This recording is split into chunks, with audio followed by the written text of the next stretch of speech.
குற்றப்புலனாய்வு திணைக்களத்தின் பொறுப்பில் எடுக்கப்பட்ட கோவைகளை ஆய்வு செய்யும் பணிகளும் தற்போது ஆரம்பிக்கப்பட்டுள்ளன. கணனி தரவு பரிசோதனைகளும் முன்னெடுக்கப்பட்டு வருவதாக குற்றப்புலனாய்வு திணைக்களம் குறிப்பிட்டுள்ளது. இலங்கை நிலக்கரி நிறுவனத்தின் கொகுவலையில் அமைந்துள்ள தலைமை அலுவலகத்திற்கு கடந்த 11ஆம் தேதி சீல் வைக்கப்பட்டது. 2009ஆம் ஆண்டு முதல் நிலக்கரி இறக்குமதி தொடர்பில் விசாரணைகளை முன்னெடுக்குமாறு கோரி ஜனாதிபதியின் செயலாளர் நந்திக சனத் குமாநாயக்க கடந்த சில தினங்களுக்கு முன்பு குற்றப்புலனாய்வு திணைக்களத்தில் முறைப்பாடொன்றை முன்வைத்தமைக்கு அமைவாக இந்த நடவடிக்கை எடுக்கப்பட்டுள்ளது. 4 போலீஸ் உத்தியோகத்தர்களும் குற்றப்புலனாய்வு திணைக்களத்தின் 2 உத்தியோகஸ்தர்கள் குறித்த அலுவலகத்தின் பாதுகாப்பிற்காக 24 மணித்தியாலமும் ஈடுபடுத்தப்பட்டுள்ளனர்.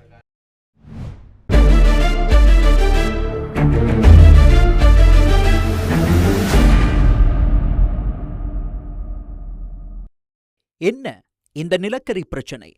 புத்தளம் நுரைச்சோலை லக்விஜிய மின் உற்பத்தி நிலையம் ஆரம்பிக்கப்பட்ட நாள் முதல் இந்த நாட்டில் மிகப்பெரிய விலைமனுவான நிலக்கரி விலைமனுவும் ஆரம்பமானது. நிலக்கரி இறக்குமதி ஆரம்பிக்கப்பட்டதிலிருந்தே ஊழல், மோசடி மற்றும் முறைகேடுகள் குறித்த குற்றச்சாட்டுகள் எழுந்துள்ளன. நோபல் ரிசோர்ஸ் விலைமனு ஏகபோக உரிமை தொடர்பிலும் நாம் நேற்று உங்களுக்கு கூறியிருந்தோம். இதற்கிடையில் நிலக்கரியின் தரம் குறித்தும் குற்றச்சாட்டுகள் எழுந்தன. தரமற்ற நிலக்கரி இறக்குமதி செய்யப்பட்டமைக்கு அந்த துறைக்கு பொறுப்பான அமைச்சர் பொறுப்பேற்க வேண்டுமா? நிலக்கரியின் தரம் குறித்து குற்றச்சாட்டுகள் எழுந்தபோது முன்னாள் அமைச்சர் பாட்டிலி சாம்பிக்க ரணவக்க அதற்கு இவ்வாறு பதிலளித்தார். இவையெல்லாம் அமைச்சர்களின் விருப்பத்துடனேயே இடம்பெறுவதாக சிலர் நினைக்கின்றார்கள். உண்மையை சொன்னால் கடைசி நேரத்தில் பிரச்சனை முற்றி சிக்கும் வரை இப்படி ஒரு சிக்கல் இருப்பது எங்களுக்கு தெரியாது. நிலக்கரி வருகிறது, போகிறது, கப்பல்கள் வருகின்றன. இதையெல்லாம் அமைச்சர்கள் பார்த்து கொண்டிருக்க மாட்டார்கள் அல்லவா? இதற்கென அதிகாரிகள் நியமிக்கப்பட்டுள்ளனர். அவர்களே இதற்கு பொறுப்பு கூற வேண்டும். சட்டப்பூர்வமாக வழங்கப்பட்டுள்ள கொள்கை வரைமுறைக்குள் இவை நடக்கிறதா என்று பார்ப்பது மட்டுமே எங்கள் வேலை. ஆனால் நியாயமான விலைமனு கோரலின்றி நிலக்கரி கொள்முதல் செய்யப்பட்ட விதம் குறித்து முன்னாள் மின்சக்தி அமைச்சர் பாட்டிலி சாம்பிக்க ரணவக்க மற்றொரு சந்தர்ப்பத்தில் இவ்வாறு கருத்து தெரிவித்தார். 2012ஆம் ஆண்டு முதல் 2 வருடங்களாக எந்த ஒரு உத்தியோகபூர்வ விலைமனு இன்றி இலங்கைக்கு நிலக்கரி விநியோகிக்கப்படுகின்றது. இது தொடர்பில் உடனடியாக விசாரணைக்கு உட்படுத்தப்பட வேண்டும். மேலும் இந்த நடவடிக்கைக்கு பின்னால் இருப்பவர்கள் யார், அவர்களுக்கு என்ன பலம் இருக்கிறது என்பது தொடர்பிலும் இந்த விசாரணையில் கண்டறியப்பட வேண்டும். Nobel Resources Limited 2009 ඉඳන් ඒගොල්ලෝ කරන්නේ. ඒක මම හරියට දන්නේ නැහැ කවුද කියලා. ඔබතුමාලා හොයාගන්න පුළුවන් නම් හොඳයි. ஒரே நிறுவனத்திற்கு தொடர்ந்து நிலக்கரி கொண்டு வருவதற்கு அனுமதி வழங்கியது நாட்டுக்கு லாபம் பெறவா அல்லது வேறு யாருக்காவது லாபம் ஈட்டிக் கொடுக்கவா? முன்னாள் மின்சக்தி அமைச்சர் ரஞ்சித் சிம்பலா பிட்டியவின் வெளிப்படுத்தலே இது. 2015 வரை 5 விலை மனுக்கள் செயற்படுத்தப்பட்டன. அதில் ஒவ்வொரு முறையும் இறுதியாக நிலக்கரி விநியோக உரிமம் நோபல் ரிசோர்சஸ் நிறுவனத்திற்கே கிடைத்தது.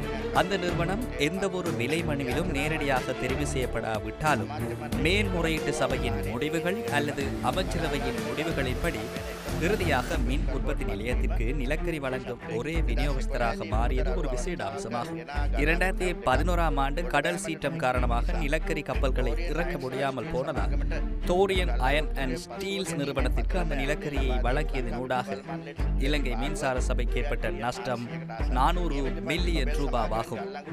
மேலும் நோபல் நிறுவனம் முறையாக நிலக்கரி வழங்காததால் 2011 செப்டம்பர் 28 முதல் அக்டோபர் 23 வரை மின் உற்பத்தி நிலையத்தை இயக்க முடியாமல் போனது. இதனால் ஏற்பட்ட நஷ்டம் சுமார் 3500 மில்லியன் ரூபாய் என கூறப்படுகின்றது. 2014-15 ஒப்பந்தத்தின்படி வழங்க ஒப்புக்கொண்ட நிலக்கரியில் 3 லட்சம் மெட்ரிக் டன் வழங்காமையால் ஏற்பட்ட நஷ்டம் 12500 மில்லியன் ரூபாய் என தெரிவிக்கப்பட்டுள்ளது.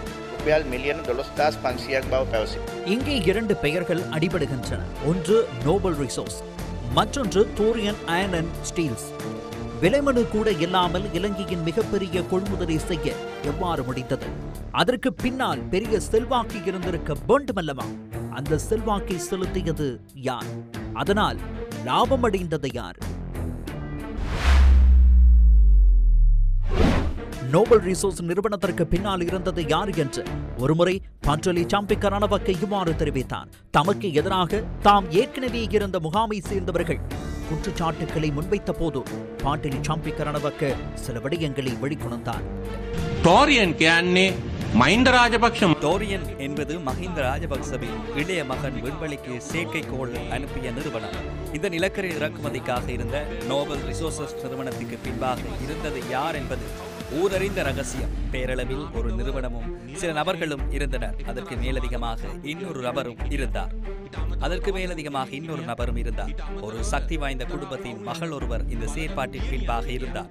அதே போன்று இன்று எம்மீது சேறு பூசும் சில ஊடகங்களுக்கு தேவையான பணம் இந்த நிலக்கரி மூலமே கிடைத்தது. குறிப்பாக ரிவிர ஊடக நிறுவனத்திற்கும் CSN ஊடக நிறுவனத்திற்கும் நிதி திரட்டுவதற்காக இந்த விலைமனு நடைமுறைப்படுத்தப்பட்டதா என்பது குறித்து விசாரணை நடத்துவோம். මේ ටෙන්ඩර් පටිපාටිය ක්‍රියාත්මක වුණාද නැද්ද කියන එක පිළිබඳව ඒක හරහා සොයා බලමු. இந்த கொடுக்கல் வாங்கல்களில் கோடிக்கணக்கான மக்கள் பணத்தை சூறையாடிய சில தரப்புகளின் உண்மை நிறம் நிலக்கரியை விட கருப்பானதாகும். விலைமனு மூலம் நிலக்கரி கொள்முதல் செய்ய நடவடிக்கை எடுத்து அந்த நிலக்கரியின் தரம் குறைந்ததற்கான விசாரணையை நடத்தும் அதே வேளையில் கடந்த காலங்களில் பார்லிமெண்ட் விவாதங்களுக்கு பின்னால் மறைக்கப்பட்ட அந்த பிரம்மாண்டமான மக்கள் பண கொள்ளையை பற்றியும் கண்டிப்பாக தேட வேண்டும். அப்போதே இந்த கொடுக்கல் வாங்கல்களுக்கு பின்னால் இருந்த சக்திகள் என்று வெவ்வேறு முகமூடிகளை அணிந்து கொண்டு செய்யும் நாடகங்கள் அம்பலமாகும். ஆனால் அது ஒரு அறிக்கையோடு மட்டும் நின்றுவிடக்கூடாது. தவறிழைத்தவர்கள் யார்? அந்த தவறு இன்று நடந்ததா, நேற்று நடந்ததா அல்லது அன்று நடந்ததா என்பது முக்கியமல்ல. தண்டனை வழங்கப்பட வேண்டும். மக்களின் எதிர்பார்ப்பும் அதுவே.